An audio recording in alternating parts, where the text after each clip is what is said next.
तू काय करतेस? सानिकाने अविश्वासाने विचारले. आपण इथे सहकार्य करणाऱ्या कंपन्यांच्या मीटिंगसाठी आलोय, नोकरीसाठी नाही. सहकार्य करणाऱ्या कंपन्या? रियाने काव्याकडे संशयाने पाहिलं. माझ्या लक्षात आहे, तुला कॉपी केल्याच्या आरोपावरून कामावरून काढलं गेलं. तरीही तू इथे कशी? काव्याने थोडा वेळ थांबत शांतपणे उत्तर दिलं. मी अजूनही इथे आहे. म्हणजे तो आरोप खोटा होता? माझा विश्वास नाही. तुम्ही दोघे गायकवाड कंपनीमध्ये काहीतरी हेतूने घुसलेले दिसता. रिया कुजबुजली. सर्वांनाच माहीत आहे, कामिनीने डिझाईन अवॉर्ड जिंकलाय आणि तू तिचं काम चोरलं. काहीतरी कारण असेलच तिच्याकडे. काव्याच्या कपाळावर आळ्या पडल्या. तू कामिनीशी इतकी जवळची कधीपासून झालीस? काय म्हणालीस? रिया रागाने बोट दाखवत म्हणाली. तुझ्यासारख्या कॉपी करणाऱ्याशी माझी मैत्री करावी का मी? सिक्युरिटी, काय वाट पाहताय? बाहेर काढा यांना. सिक्युरिटी गार्ड आत आले. ही दोघीच का? एकाने विचारलं. ओळखपत्र नसेल तर बाहेर जावं लागेल, काव्याने विनवणी करत सांगितलं. सिक्युरिटी काका, आम्ही खरंच सहकार्य करणाऱ्या कंपनीतून आलोय. आम्ही शिवायच्या ग्रुपमधून आहे. ओळखपत्र दाखवा, नाहीतर बाहेर पडा, गार्ड थंडपणे म्हणाला. रिया उपरोधाने हसली. नाही ना काही ओळखपत्र? रोज कोणी ना कोणी येतं बहाणा करून तुमच्यासारखंच.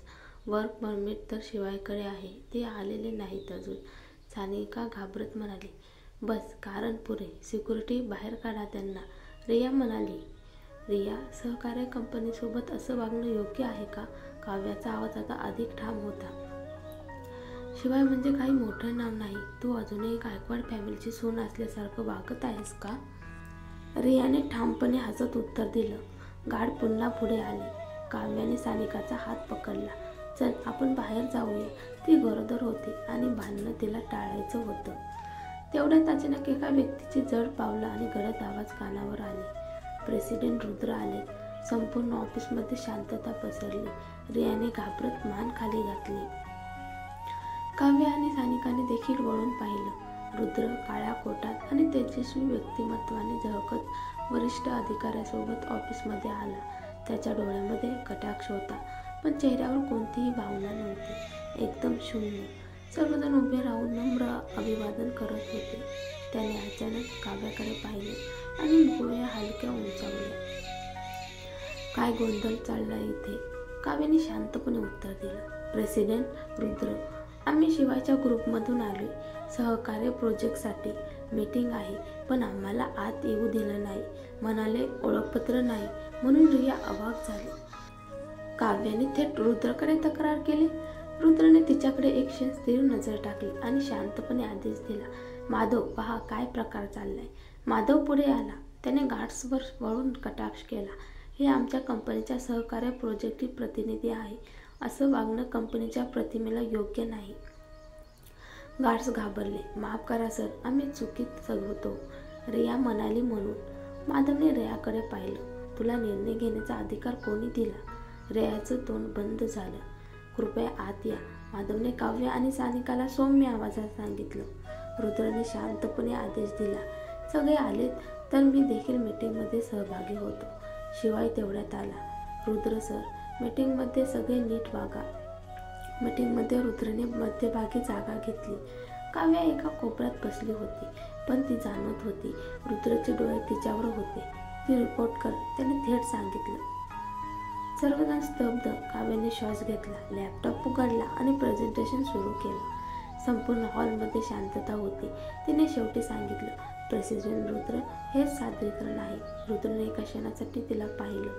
छान. मॅनेजरने सुटकेचा निश्वास घेतला.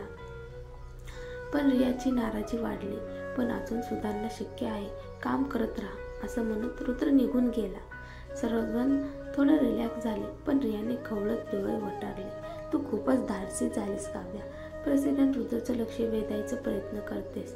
त्यांना तुझ्यासारख्या मुलीमध्ये रस नाही. आता मीच टायटन प्रोजेक्ट हाताळणार आहे. बघ तुला किती त्रास होतो ते. काव्या गायकवाड कंपनीतून बाहेर पडली होती. रुद्रच्या ऑफिसमध्ये माधव आत शिरला. सर, मॅडम निघून गेला. रुद्रने थंडपणे उत्तर दिलं. तिला मॅडम म्हणू नकोस. तेवढा शिवाय आत आला.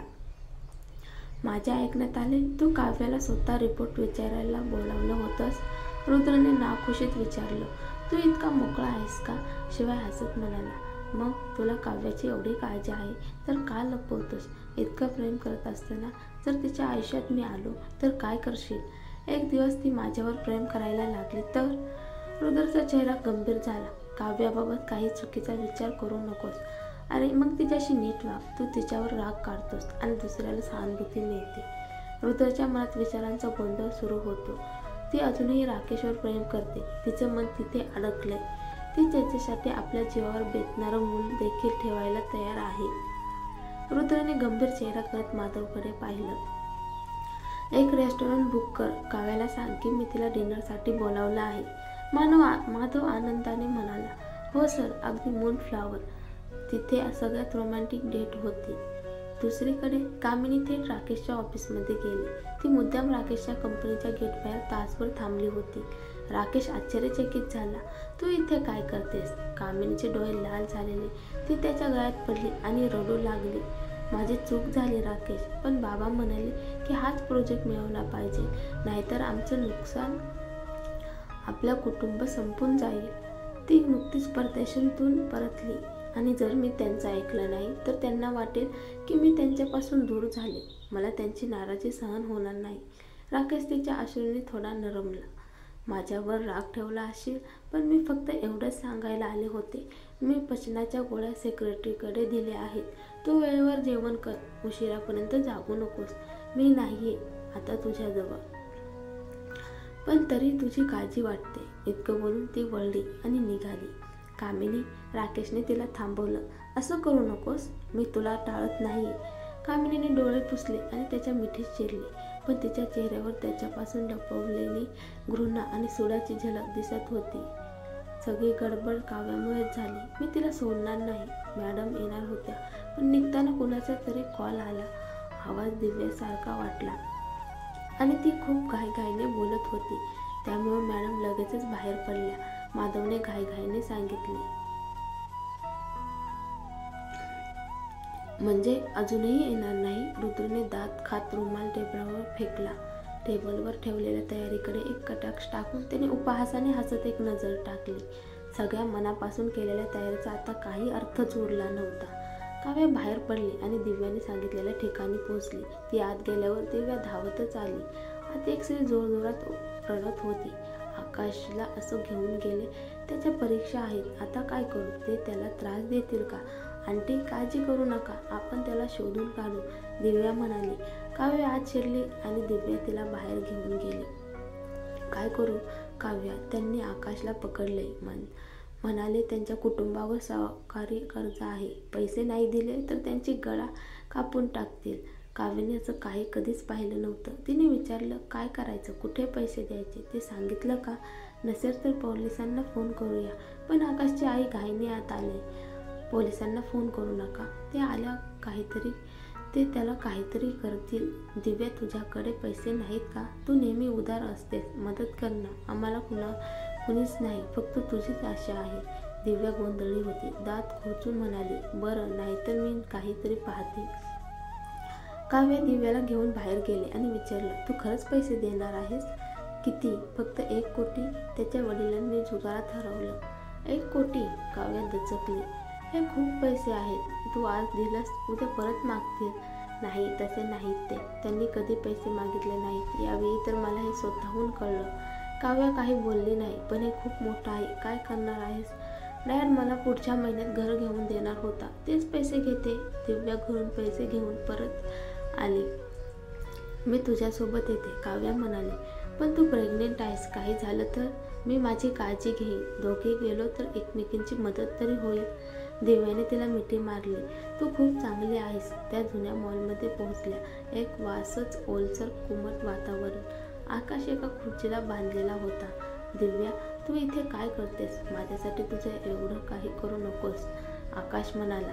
तुझ्यावर वेळ आली आहे आणि मी काहीच करणार नाही असं कसं? दिव्या म्हणाली. तिने एक कार्ड काढलं. ही घ्या. यात 1 कोटी आहेत. पासवर्ड 280-319-98. एकजण ते घेऊन हसला. वा, खरंच आहेत की 1 कोटी? खोटं तर नाही ना? मी एवढ्या छोट्या रकमेवर फसवणूक करणार का? दिव्या ठामपणे म्हणाली. एक गुंड आकाशकडे बघत म्हणाला, नशीबवान आहेस रे तू, एवढी श्रीमंत गर्लफ्रेंड मिळाली या. आता त्याला सोडा, दिव्या म्हणाली. आधी बँकेतून पैसे काढ, खात्री करायची आहे, तोपर्यंत ही इथे थांबेल. असं म्हणत त्याने काव्याला ओढलं. काय करताय? दिव्याने घाबरून विचारलं. घाबरू नकोस, आम्ही प्रामाणिक लोक आहोत. पैसे खरे असतील तर लगेच सोडून देऊ, पण जर काही खेळ असेल तर दिव्या तू जा, मी सांभाळते, काव्या म्हणाली. दिव्या अजून बिचकली होती. काव्या म्हणाली, जा आता. दिव्याने एक खोल नजर टाकून निघून गेली. त्याच्यातला एक पुरुष काव्याकडे विकृत नजरेने पाहत पुढे आला. तुम्ही म्हणालात ना की प्रामाणिक आहात, फक्त सौंदर्य पाहतोय, बॉयफ्रेंड आहे का? काव्या मागे सरकली. माझ्यावर हात उचलायचा प्रयत्न करू नका. बघा हो, बाई फारच ताट आहे, धर रे तिला, एक जण म्हणाला. काव्या संतापली. तुम्हाला माहीत आहे का मी कोण आहे? मला हात लावला तर महागात पडेल. ओ, धमकी देतेस? कोण आहेस असं? काव्याचा चेहरा कठोर झाला. मी रुद्रची पत्नी आहे, गायकवाड कुटुंबाची सून. हात लावला तर?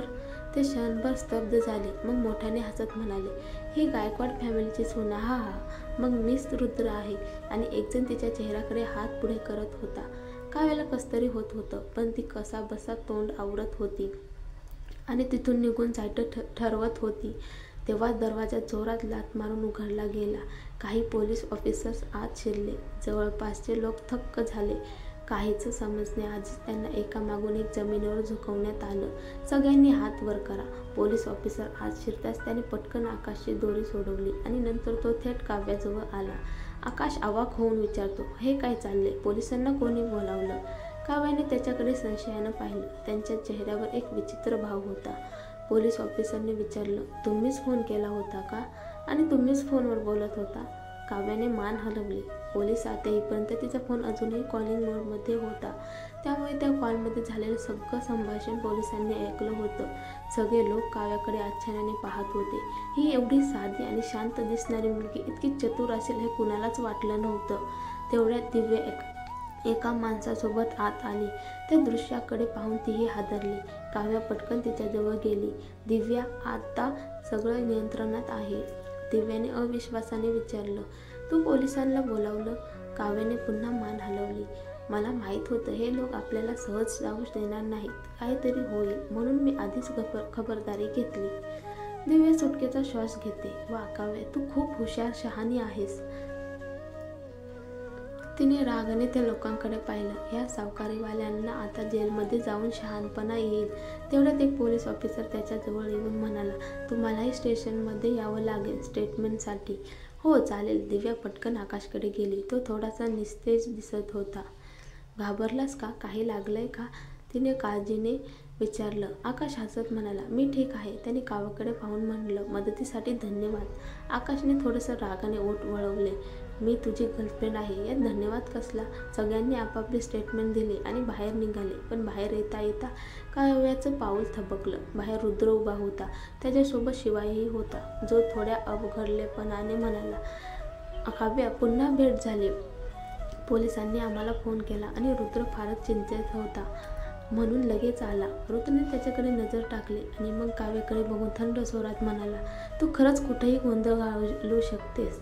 काव्या गप्प झाली. मला माहीत नव्हतं की पोलिसांनी तुला फोन केला. तेवढ्यात एक पोलीस ऑफिसर मागून येऊन म्हणाला, कारण आपण म्हणलात की तुम्ही गायकवाड कुटुंबातील छोटी मालकीण आहात, म्हणून आम्ही रुद्राला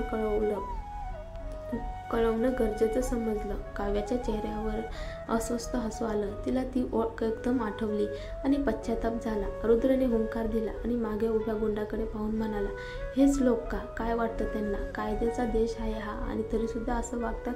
योग्य शिक्षा मिळाली पाहिजे. पोलीस झटकन मान हलवतात. हो नक्कीच. त्या गुंडापैकी एक ज्याने काव्याला हात लावायचा प्रयत्न केला होता, आता घाबरून फक्त जमिनीवर बघत होता. त्याला हे शक्यच वाटलं नव्हतं की ती खरंच रुद्रशी संबंधित असेल. शिवाईने त्याच्याकडे सहवेदना दाखवत पाहिलं. त्याला माहिती होतं की रुद्र लक्ष ठेवणार म्हणजे त्याच्या भविष्यात काळ.